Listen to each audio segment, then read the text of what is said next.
Good day everyone, this is Kevin from CPT Markets.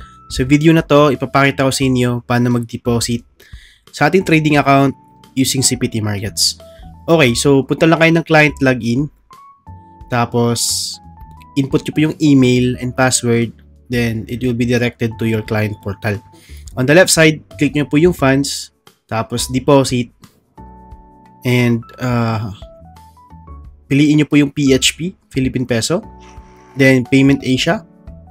On the center, select lang po kayo ng trading account kung saan po nyo gusto mag-deposit. So, in this case, let's have an example. Then, input the deposit amount, your desired amount of deposit, let's say $500. Automatically, it will be converted to Philippine Peso. So, 28,526 pesos. Then, submit nyo po. Then, confirm nyo po kung tama po yung amount. Then, click to pay.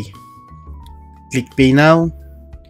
Then, mamimili po kayo kung ano po yung mode of deposit ang inyong gagamitin. So, meron tayong online banking, e-wallet, over-the-counters. Maraming po pwedeng pagpipilian. But, the commonly used is GCash, Paymaya, or any online banking app na merong QR na feature. So, click nyo po yung QRPH. Then, I agree with the terms and conditions. Then, click select.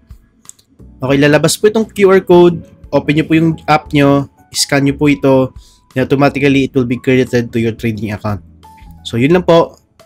God bless po sa lahat.